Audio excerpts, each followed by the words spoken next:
नमस्कार। आज हम बात करेंगे अपनी पैरों की स्ट्रेंथ को लेकर, अपनी पिंडलिनियों की स्ट्रेंथ को लेकर। हमारे मानव शरीर की जो नींव है, जो फाउंडेशन है, वो हमारे पैर होते हैं।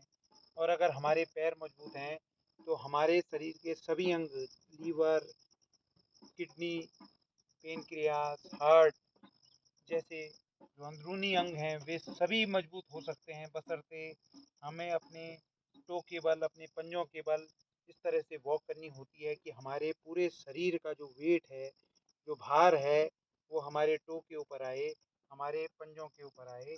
तो अगर आप नियमित अपने पंजों पर चल रहे होते हैं, अगर आप नियमित अपने टो के बल चल रहे होते हैं, तो आपके जो मानव का जो शरीर है, उस शरीर के जो सभी अंग हैं, उन सभी अंगों का एक्यूप्रेशर के पॉइंट आपके पैरों पर भी होते हैं। तो अगर आप अपने टो के बल और अपनी हील के बल, अपनी एड़ी के बल अगर आप लगातार चल रहे होते हैं, तो आप बहुत कुछ कर रहे होते हैं। भले ही दिखने में ये बहुत सामान्य क्रिया होगी, लेकिन इसके जो फ़ायदे होते हैं, वो बहुत सारे फ़ायदे होते हैं।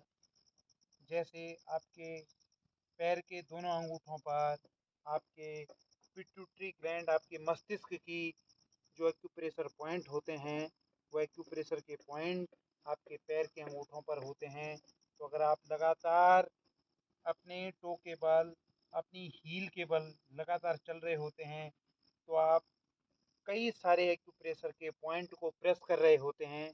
तो अगर आप अपने पैरों की मजबूती चाहते हैं, और आप अगर अपने शरीर के अंदरूनी अंगों की मजबूती चाहते हैं, तो प्रतिदिन अपने आंगन में या पार्क में या आप कमरे में, रूम में, आप अपने दोनों टो के बल, अपनी हील के बल और अपनी पंजों के बल अवश्य टहलें। इससे आपको बहुत सारे लाभ होंगे, और आपका जो शरीर है, आपकी जो पिंडलिनियाँ हैं, आपके जो पैर हैं, वो भी इन क्रियाओं के माध्यम से मजबूत होते हैं। तो आप ध्यान रखिएगा कि अगर आपको अपने पैरों को मजबूत करना है, तो अपने टो के बल और अपनी हील के बल आप अवश्य वॉक करें।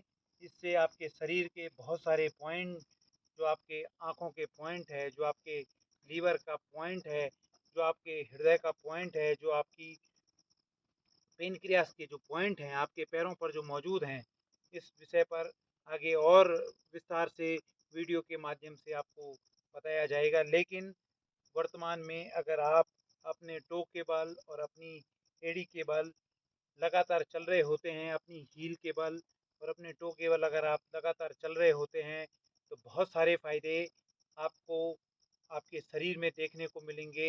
एक अन्य क्रिया के माध्यम से अगर आप धीरे धीरे अपने दोनों घुटनों को इस प्रकार से ऊपर की तरफ लाएं, तो यह जो क्रिया है, यह भी आपके घुटनों को मजबूत करेगी, साथ साथ आपके पैरों को मजबूत करेगी, आपकी पिंडलिनी, आपकी काफ मसल्स को यह क्रिया मजबूत करेगी। तो आप ध्यान रखें कि जब भी आप इन क्रियाओं का अभ्यास करें, आप खाली पेट हों, सुबह के समय इन क्रियाओं का आप अभ्यास करें, तो आपको बहुत अच्छा रिजल्ट इन क्रियाओं के माध्यम से देखने को मिलेगा। यह सूक्ष्म क्रियाएं हैं। इसके पश्चात हम खड़े होने के जो आसन हैं, उन आसनों का अभ्यास भी कर सकते हैं। तो आप ध्यान रखिएगा कि अगर आप अपने पैरों की स्ट्रेंथ चाहते हैं, मजबूती चाहते हैं, आजकल की जो भागदौड़ भरी ज़िंदगी है, उसमें अधिकांशतः हम लोगों ने बैठने के काम शुरू कर दिए हैं, अर्थात ज़्यादा से ज़्यादा काम हम बैठकर कर रहे हैं। खड़े होने वाले सारे कार्य लगभग हमने बहुत कम कर दिए हैं। और अगर हम अपनी वॉक के लिए समय नहीं दे पा रहे हैं, अपने चलने फिरने के लिए समय नहीं दे पा रहे हैं, तब तो यह क्रियाएँ और ज़्यादा ज़रूरी हो जाती हैं। तो इस प्रकार से आप बहुत धीरे-धीरे अपने दोनों पैरों को इस प्रकार से ऊपर उठाएँ और फिर नीचे लेके जाएँ, और उसके पश्चात अपने दोनों टो के बल, जो आपको पहले भी बताया है कि दोनों हाथों को आप ऊपर लेके जाएँ, और फिर आप धीरे-धीरे आगे आएँ, और फिर इसी प्रकार से आप पीछे जाइएगा, जो कि आपका पूरा वेट आपके दोनों टो के ऊपर, आपके दोनों पंजों के ऊपर पड़े। और धीरे-धीरे इस क्रिया के माध्यम से आपको महसूस होगा कि आपके पैरों पर मजबूती आएगी। आपके जो अंदरूनी अंग हैं, लीवर है, आपकी किडनी है, आपका पेनक्रियाज है, आपका हार्ट है, आपका जो लंग्स हैं उस पर भी इस क्रिया का बहुत अच्छा असर पड़ता है, आपके फेफड़ों पर भी इस क्रिया का बहुत अच्छा असर पड़ता है। तो आप अपने टो के बल और अपनी हील के बल अपने शरीर के जो आपके अंदरूनी अंग हैं उनके एक्यूप्रेशर जो पॉइंट हैं उनको दबाने के लिए इस क्रिया का आप अवश्य अभ्यास करें। यह क्रिया आप किसी भी उम्र के जो लोग हैं वे सभी उम्र के लोग इस क्रिया को कर सकते हैं।